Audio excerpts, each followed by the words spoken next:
सरकार गैरसैंण विधानसभा सत्र में लाएगी अनुपूरक बजट। कैबिनेट बैठक में प्रस्ताव को मिलेगी मंजूरी। फरवरी में वित्तीय वर्ष 2024-25 के लिए 89,000 करोड़ से ज्यादा रुपए के बजट को दी थी मंजूरी।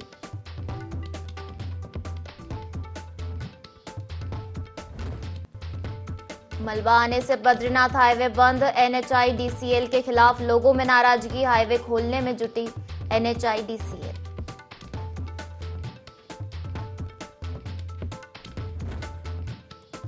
चमोली के जवान दीपेंद्र कंडारी का जम्मू कश्मीर में बलिदान। खबर मिलते ही परिवार में पसरा मातम। मुख्यमंत्री पुष्कर सिंह धामी ने जताया दुख।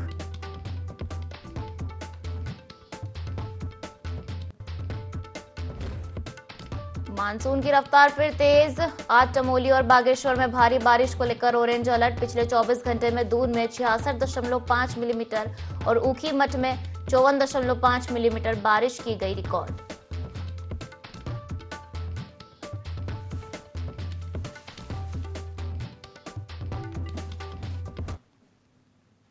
नमस्कार, बहुत स्वागत है आपका। देवभूमि लाइव देख रहे हैं आप और मैं हूं आपके साथ पायल। बुलेटिन की शुरुआत करेंगे देहरादून से आ रही बड़ी खबर के साथ, जहां सरकार गैरसैंण विधानसभा सत्र में अनुपूरक बजट पेश करेगी। आपको बता दें कि कैबिनेट में प्रस्ताव को मंजूरी मिलेगी। इसके बाद फरवरी में वित्तीय वर्ष 2024-25 के लिए आपको बता दें कि 89,230.07 करोड़ रुपए के बजट को मंजूरी दी गई थी। वित्त विभाग ने अनुपूरक बजट का प्रस्ताव तैयार किया है। गैरसैंण में 21 से 23 अगस्त तक विधानसभा सत्र की अधिसूचना जारी हुई है। तो देखिए, गैरसैंण में 21 से 23 अगस्त तक विधानसभा सत्र की अधिसूचना जारी हो चुकी है और सरकार इस सत्र में अनुपूरक बजट भी लाएगी। कैबिनेट बैठक में प्रस्ताव को पहले मंजूरी मिलेगी, इसके बाद सत्र में प्रस्ताव को रखा जाएगा। आपको बता दें कि फरवरी में वित्तीय वर्ष 2024-25 के लिए 89,230 करोड़ रुपए के बजट को मंजूरी दी गई थी। वित्त विभाग ने अनुपूरक बजट का प्रस्ताव तैयार किया है। चलिए, ज्यादा जानकारी के लिए हमारे साथ संवाददाता विनय सूद लाइव जुड़ गए हैं। विनय, गैरसैंण में 21 से 23 अगस्त तक विधानसभा सत्र की अधिसूचना जारी हो चुकी है और इस दौरान सत्र में अनुपूरक बजट भी लाया जाएगा।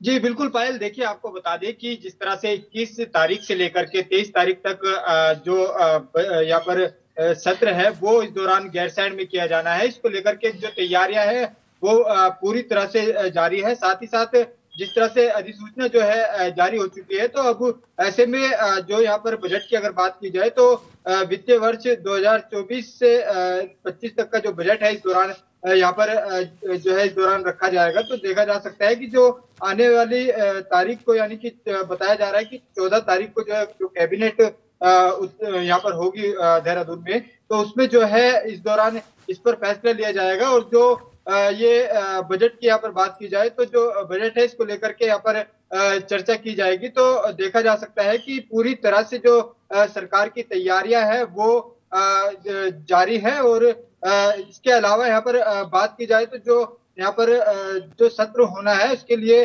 488 जो प्रश्न है वो विपक्ष ने भी जो है यहाँ पर अपनी तैयारी इस दौरान कर ली है। तो देखा जा सकता है कि काफी हंगामेदार जो यहाँ पर सत्र है इस दौरान देखने को मिल सकता है। जी बिल्कुल, और वित्त विभाग ने अनुपूरक बजट का प्रस्ताव तो तैयार कर ही लिया है और अभी से कैबिनेट में मंजूरी भी मिल जाएगी। लेकिन विधानसभा सत्र इस बार हंगामेदार भी रहेगा। किन किन मुद्दों को लेकर विपक्ष जो है सत्ता पक्ष को घेर सकता है इस बार? जी बिल्कुल पायल, देखिए आपको बता दें कि जिस तरह से इन दिनों उत्तराखंड का जो बड़ा मुद्दा इस दौरान रहा है वो केदारनाथ मंदिर को लेकर के रहा है। क्योंकि दिल्ली में जिस तरीके से जो मंदिर बनाया जा रहा है उसको लेकर के कांग्रेस जो है यहाँ पर लगातार जो है विरोध दर्ज करती हुई नजर आई। उन्होंने इस दौरान जो है यात्रा भी निकाली थी। तो ऐसे में कई ऐसे महत्वपूर्ण मुद्दे हैं जिनको लेकर के कांग्रेस इस बार जो है यहाँ पर सरकार को घेरने का काम करेगी। साथ ही कानून व्यवस्था को लेकर के भी जो है इसमें जो है सरकार को घेरने का कार्य जो है विपक्ष इस दौरान कर सकता है। तो देखा जा सकता है कि पूरी तैयारियों में जिस तरह से यहाँ पर विपक्ष भी जुटा हुआ है, तो वहीं जो सरकार है, सरकार ने भी अपनी पूरी तैयारी इस दौरान कर ली है। जी बिल्कुल बनाए, तो 21 से 23 अगस्त तक गैरसैंण में विधानसभा सत्र का आयोजन किया जाना और इसी दौरान अनुपूरक बजट भी पेश किया जाएगा। फिलहाल शुक्रिया हमसे जुड़ने के लिए और जानकारी साझा करने के लिए।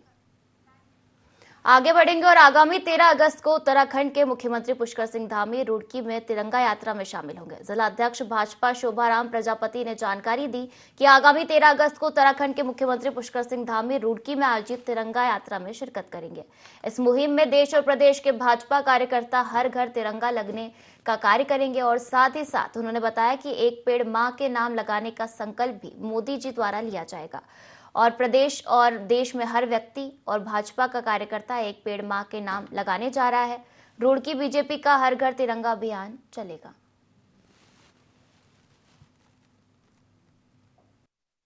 श्री प्रधानमंत्री जी ने, माननीय नरेंद्र मोदी जी ने जो हमें एक अधिकार दिया हर घर पे तिरंगा लगाने का, वो बड़ी धूमधाम से घर घर तिरंगा हमारे कार्यकर्ता 13 से 15 2 दिन लगाएंगे और अभी जगह जगह बूथ स्तर तक की बैठक हम ले रहे हैं। तिरंगा यात्रा कैसे होगी, कहाँ होगी, और हमारा सौभाग्य है इस बार रुड़की को माननीय सीएम साहब 13 तारीख को आ रहे हैं और 13 तारीख में एक बड़ी जोरदार एक सीएम साहब के साथ में एक तिरंगा यात्रा रहेगी और उसमें मुझे लगे कि पूरे रुड़की जिला उसमें सम्मिलित रहेगा। केदारनाथ प्रतिष्ठा यात्रा के बाद कांग्रेस प्रदेश कमेटी की बैठक दिल्ली में आयोजित हुई, जिसमें पूर्व राष्ट्रीय अध्यक्ष राहुल गांधी ने कांग्रेस प्रदेश अध्यक्ष करण माहरा की सराहना की। वहीं करण माहरा ने कहा कि पूर्व राष्ट्रीय अध्यक्ष ने हमारे कामों को सराहा है। यह हमारे लिए गर्व की बात है क्योंकि हम स्वयं उनके कामों से सीखते हैं। माहरा ने बताया कि कांग्रेस ने जिन मुद्दों को केदार प्रतिष्ठा यात्रा के दौरान उठाया था, वही मुद्दों को घर घर तक पहुंचाने की बात शीर्ष नेतृत्व ने की है। देखिए, हम लोग पूरी मुस्तैदी से वहाँ काम कर रहे हैं और बीजेपी की घबराहट दिखाई दे रही। 5 मंत्रियों को वहाँ प्रभारी बना के भेजा है। हम भी अपनी ओर से घेराबाड़ी कर रहे हैं। हम अपने लोगों से वहाँ प्रश्न करवा रहे हैं कि जो विभागीय मंत्री वहाँ गए हैं उनके विभागों से उन क्षेत्रों में अभी तक क्या काम हुआ आज के दिन तक, वो प्रश्न जनता उनसे पूछ रही है। तो उनके जाने से हमको और फायदा होगा क्योंकि जनता उन मंत्रियों से भी नाराज़ है, सरकार से भी नाराज़ है। उन्होंने उस पत्र में, अगर आप गौर करें, ये भी कहा कि जो न्याय यात्रा उन्होंने निकाली उसमें जो विषय थे उनको आप घर घर तक पहुंचाने होंगे। तो उन्होंने हमारी जिम्मेदारी को और बढ़ाने का काम किया है। हमने चाय पे चर्चा और नुक्कड़ वो करी थी, उसी को हम आगे भी और बढ़ाएंगे और हम चाहेंगे हमारे कार्यकर्ता राहुल गांधी जी के संदेश को और जो न्याय की बात उन्होंने की है उनको घर घर तक पहुंचाने का काम करें। बीएसएफ का पहला महिला प्रहरी पर्वतारोहण दल माउंट मुकुट के लिए रवाना हो गया है। बीएसएफ एडवेंचर एंड एडवांस प्रशिक्षण संस्था की कमांडेंट महेश कुमार नेगी व कमान अधिकारी मनोज पेन्यूली के साथ भारतीय स्टेट बैंक के स्थानीय प्रबंधक द्वारा दल को झंडा दिखाकर रवाना किया गया। बता दें कि माउंट मुकुट उत्तराखंड के चमोली जिले में स्थित है और इस दल में बीएसएफ की 12 महिला प्रहरी भाग ले रही है, जिनका नेतृत्व महिला प्रहरी सरस्वती लाबा कर रही है। दल का उद्देश्य महिला सशक्तिकरण एवं साहसिक खेलों में महिलाओं की भागीदारी को बढ़ावा देने के साथ ही स्वच्छ भारत स्वच्छ हिमालय के संदेश को प्रसारित करना है। यह दल 19,000 फीट से लेकर 23,300 फीट की ऊंचाई वाले ऊंचे शिविरों से कचरा एकत्रित कर उसके उचित निपटारे के लिए सड़क तक लाएगा। को बढ़ावा देने के लिए हमारी बीएसएफ डिपार्टमेंट की तरफ से ये पहल की गई है कि पहली बार इतिहास में, जो सीएपीएफ के इतिहास में पहली बार जो एक महिला माउंटेन जो दल है वो जा रहा है, तो ये महिला सशक्तिकरण को बढ़ावा देने का ही एक रास्ता है। हाँ जी, हमारा यहाँ से जोशीमठ के लिए है, फिर वहाँ से हमारा बेस कैंप लगेगा, उसके लिए हम हायर कैंप्स के लिए आगे रास्ता देखेंगे और फिर हायर कैंप हमारे लगेंगे और उसके बाद लास्ट में हमारा सबमिट होगा। और इसके अलावा हमारा वहाँ पे सेव ग्लेशियर का भी एक मिशन चलेगा, जिसके द्वारा हम जो अपना जितना भी गार्बेज वहाँ पे जो पहले के जो एक्सपीडिशन है उनसे छूट जाता है वो हम वापस इकट्ठा करके नीचे लाएंगे। बीएसएफ की पहली ऑल वुमेन्स माउंटेनिंग एक्सपीडिशन के लिए आज हमारी 12 सदस्यीय महिलाओं की टीम माउंट मुकुट ईस्ट, जिसकी ऊंचाई 7,130 मीटर है, 23,392 फीट के लिए आज यहाँ से रवाना हुई है।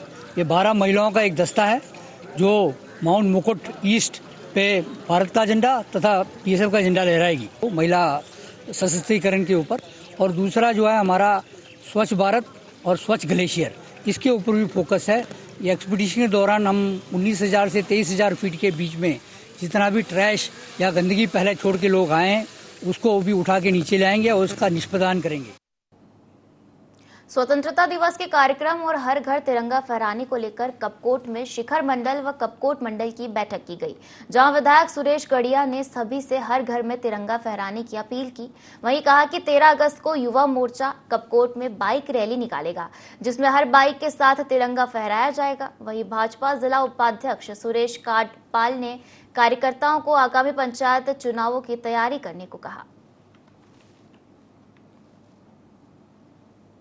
भारतीय जनता पार्टी के वरिष्ठ नेतागण, संयोजक और सभी मंडलों के पदाधिकारीगण और गांव से आए हुए सभी भारतीय जनता पार्टी के कार्यकर्ता और हमारे युवा मोर्चा की टीम बहुत उत्सुक है कि हम हर घर तक तिरंगा झंडा पहुंचाएंगे। देश के यशस्वी प्रधानमंत्री माननीय नरेंद्र भाई मोदी जी और उत्तराखंड के यशस्वी मुख्यमंत्री माननीय पुष्कर सिंह धामी जी का बहुत आभार व्यक्त करना चाहूँगा कि और पार्टी के राष्ट्रीय अध्यक्ष जी का, प्रदेश अध्यक्ष जी का, कि उन्होंने जो ये योजना बनाई है कि हम घर घर तक तिरंगा पहुंचाने का काम करेंगे और उसको फहराने का भी काम करेंगे और यहाँ बहुत बड़ी बाइक रैली भी होने वाली है।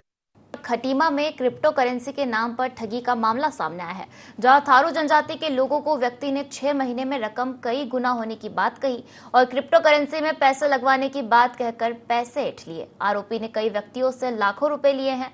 वहीं इस मामले को लेकर धोखाधड़ी का शिकार हुए लोग एसडीएम रविंद्र सिंह बीस्ट से मिले और पैसे वापस दिलाने की मांग की। जनजाति के कुछ व्यक्ति द्वारा मेरे को शिकायत दी गई है और एक ज्ञापन दिया है माननीय मुख्यमंत्री जी को, जो हम उचित माध्यम से पहुंचा देंगे। उनका शिकायत ये है कि कुछ वर्ष पूर्व किसी व्यक्ति द्वारा वन टीम नाम की कोई स्कीम चलाकर इनसे लाखों की ठगी और धोखाधड़ी की है। तो यह मैंने हमारे जो यहाँ के कोतवाल साहब हैं उनको ये इसकी जाँच दे दी है। इसके निष्पक्ष रूप से जाँच की जाएगी और जो भी दोषी हुआ उसके खिलाफ कड़ी से कड़ी कार्रवाई की जाएगी। आगे बढ़ेंगे और आजादी के महापर्व को हर घर तिरंगा अभियान के तहत भाजपा मनाने जा रही है। इस दौरान प्रदेश भर में विभिन्न कार्यक्रम आयोजित किए जाएंगे।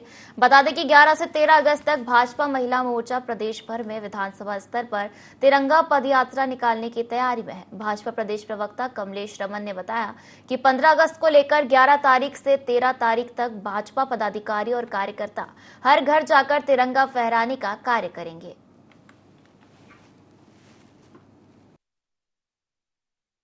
का महापर्व दिवस होता है, जिसमें आजादी को लेकर के सभी पूरे देशवासी जश्न मनाते हैं। भारतीय जनता पार्टी का शीर्ष नेतृत्व का जो आदेश है हर घर तिरंगा, उसको लेकर के तमाम सभी हमारे प्रदेश के कार्यकर्ता, हमारे वरिष्ठ नेतागण क्षेत्रों में जाकर के 11 तारीख से और 13 तारीख तक हर घर तिरंगा फहराने का काम करेंगे और टोलियों के साथ उस यात्रा को करने का काम भी करेंगे, क्योंकि ये राष्ट्रीय पर्व है। हर व्यक्ति की भावनाओं में राष्ट्रीय का एक अलग ही जज्बा होता है 15 अगस्त के अवसर पर। तो मुझे लगता है कि पूरे देशवासी हर घर तिरंगा, जिस तरह से प्रधानमंत्री जी ने कहा कि हर घर तिरंगा लहराए और उन व्यक्तियों को भी तिरंगा देने का काम करे जो खफा रहते हैं या किसी भी प्रकार से तिरंगे को नहीं लगा पाते, तो वहां तक भी हम आखिरी छोर तक भी उस तिरंगे को पहुंचाने का काम करेंगे। बामणी गांव के समीप लीला स्थली में अभिषेक पश्चात भगवान नर नारायण की विग्रह डोली मां नंदा मंदिर बामणी पहुंची। मां नंदा देवी मंदिर से श्री अष्टाक्षरी क्षेत्र का भ्रमण करते हुए भगवान नर नारायण वापस श्री बद्रीनाथ धाम पहुंचे। भगवान नर नारायण की जन्म जयंती एवं जन्मोत्सव का उल्लासपूर्वक समापन हो गया। इससे पहले भगवान बद्रीनाथ की लीला स्थली अर्थात लीला ढूंगी में अभिषेक, पूजा, हवन, भजन कीर्तन के बाद समारोह पूर्वक मां नंदा मंदिर बामणी एवं अष्टाक्षरी मार्ग से भ्रमण पश्चात भगवान नर नारायण की उत्सव डोली वापस श्री बद्रीनाथ मंदिर पहुंची। इस अवसर पर बड़ी संख्या में श्रद्धालुओं ने भगवान नर नारायण के दर्शन किए।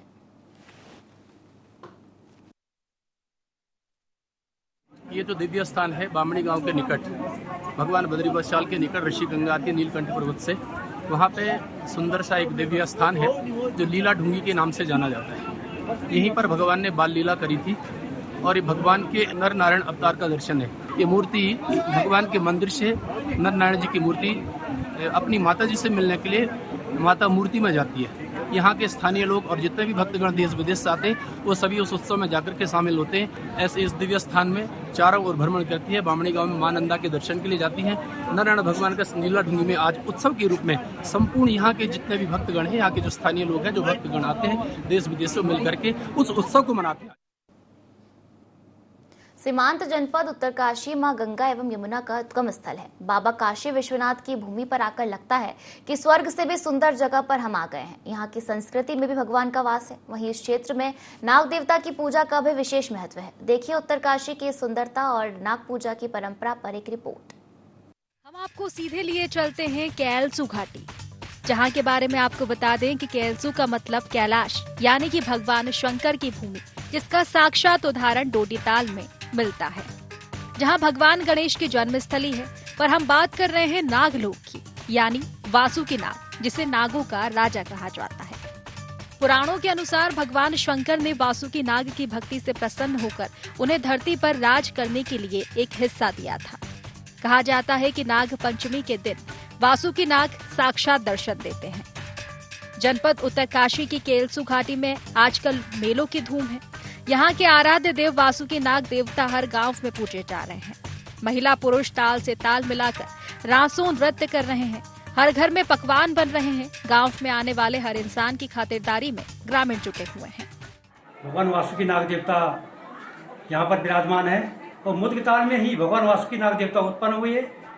और भगवान वासुकी नाग देवता जो है ये शंकर भगवान के जो गले में विराजमान है। आज के दिन पूरी ग्राम सभा इसको बड़े ही भव्य और दिव्य रूप में मनाती है और बड़े हर्ष और उल्लास के साथ मनाती है। आज ये भव्य प्रोग्राम हमारे ग्राम सभा लोगों ने सब किया, ग्राम प्रधान ने, नवयुवक साथियों ने, तो बहुत आनंद आया हमको भी। और अभी प्रसाद बन रहा है। यहाँ पर लोग अब अपने समस्या लेके आते हैं, जिनका सब निवारण करने वाला नाग देवता है। किसी की शादी ब्याह हो या किसी पे कोई भूत प्रीत का वो हो, छाया हो, कुछ हो, तो उसके लिए सब निवारण करने वाले नाग देवता हैं। हम इसको बहुत मानते हैं। ग्रामीण नाग देवता को प्रसन्न करने के लिए पूजा करते हैं। दिन भर में यह सिलसिला लगातार जारी रहता है। भगवान भोलेनाथ की इस भूमि में हर गांव में नागों की पूजा होती है और नाग राजा देवटोली पर अवतरित होकर भक्तों की समस्याओं का समाधान करते हैं। यहाँ शादी से लेकर हर फैसला देवता पर छोड़ा जाता है और देवता लड़के और लड़की की कुंडली का मिलान करते हैं। साथ ही गांव में लड़ाई झगड़े होने पर दोनों पक्ष देवता के पास जाते हैं और देवता एक जज के रूप में फैसला करते हैं। नाग पंचमी के अवसर पर यहाँ भक्तों की भीड़ लगी रहती है। महिला पुरुष दोनों तांदी नृत्य कर देवता का स्वागत करते हैं। यही नहीं, यहाँ देवता के सामने लोग अपनी समस्याओं को रखते हैं और देवता उनका समाधान करते हैं। उत्तराखंड के प्रधान देवता नाग देवता हैं और वैसे तो माना जाए तो पूरी पृथ्वी नाग के ऊपर ही, शेष नाग के ऊपर टिकी हुई। ये नाग जो है समय के देवता हैं, काल के देवता हैं, नाग देवता हैं, वासुकी नाग देवता हैं। ये भगवान भोलेनाथ काशी विश्वनाथ के गले में जो विराजमान होते हैं। नाग पंचमी का जो है मेला है। भगवान नाग देवता जो है अपने पाताल लोक में सुधार रहे हैं और 6 महीने के लिए, और बसंत पंचमी को फिर ऊपर निकल जाएंगे। और ये जो है भगवान वासुकी नाग का स्थान जो है, मेन स्थान जो है इसका मुद्गे ताल में है और मुद्गे ताल में इनका जन्म हुआ था। और जब ये यात्रा पे जाते हैं तो अपनी यात्रा वहाँ से करके लाते हैं, वहीं का जो है इनका जन्मस्थली है। वासुकी नाग से हमारी जो है परंपरा से, बुजुर्ग गणों से, हमारे दादा परदादाओं से वासुकी नाग देवता क्या कहने के अनुसार हम सब कार्य करते हैं और हमारे जो भी दुख सुख वही देवता जो हमारा जो है संकट विमोचन करता है। जो हर साल श्रावण महीने में नाग पंचमी के रूप में मनाया जाता है, उसे हमारे ग्राम सभा के सभी लोग, महिला पुरुष बड़े हर्षोल्लास के साथ मनाया जाता है। ये पारंपरिक त्योहार के रूप में इसे मनाया जाता है। हमारा कोई भी कार्य हो, शादी से हो, छोटा बड़ा कार्य हो, हम नाग देवता के कार्य नियम अनुसार ही करते हैं, जैसा कि नाग देवता आदेश देते हैं। नाग देवता जिस दिन को कहेंगे हम उस दिन को कभी नहीं टालते हैं। हमारा सबसे मेन ग्राम देवता है नाग देवता। यहाँ किसी भी समुदाय के लोग निवास करें, लेकिन नाग देवता की पूजा करना उनके लिए अनिवार्य है, क्योंकि स्थानीय लोगों की ये मान्यता है कि नाग देवता ही उनके आराध्य हैं और नाग देवता ही इस क्षेत्र के रक्षक हैं। इसलिए स्थानीय निवासियों की हर परेशानी से नाग देवता ही उनको बचाते हैं और सावन मास में लोग श्रद्धा भाव से नाग देवता की पूजा अर्चना करने आते हैं। उत्तरकाशी से IND24 के लिए दीपक नौटियाल की रिपोर्ट। लक्सर के सुल्तानपुर नगर पंचायत खुद ही पीएम नरेंद्र मोदी के स्वच्छता अभियान को ठेंगा दिखाती नजर आ रही है। नगर पंचायत की ओर से नगर का गंदा कूड़ा इकट्ठा कर पंचेवली घाट के पास खुले में ढेर लगा दिया गया है, जिससे क्षेत्र में डेंगू, मलेरिया, टाइफाइड जैसी बीमारी फैल रही है।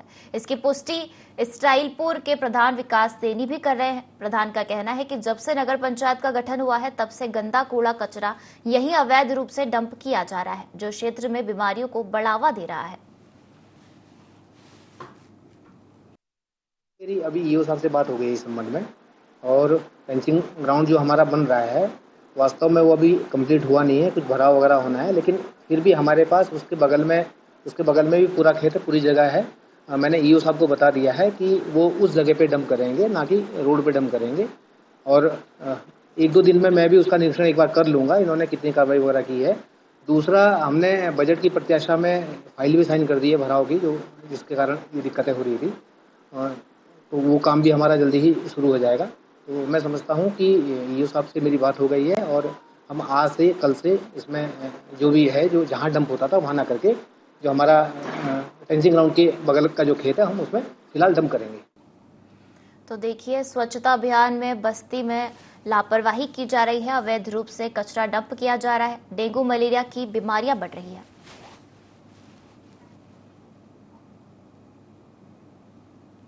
21 अगस्त से गैरसैंण में शुरू होने वाले विधानसभा के मानसून सत्र की अवधि को लेकर कांग्रेस लगातार सवाल उठा रही है। कांग्रेस के अध्यक्ष करण माहरा का 3 दिवसीय मानसून सत्र का कहना है कि सदन में जनहित के करीब 500 सवाल विपक्ष के द्वारा रखे जाएंगे, जिसके लिए 3 दिन का समय बेहद कम है। उन्होंने आगे कहा कि कंडोलेंस और प्रश्नकाल को हटा दिया जाए तो केवल 120 मिनट ही बचता है। इसमें 500 सवाल के जवाब मिलना मुश्किल है।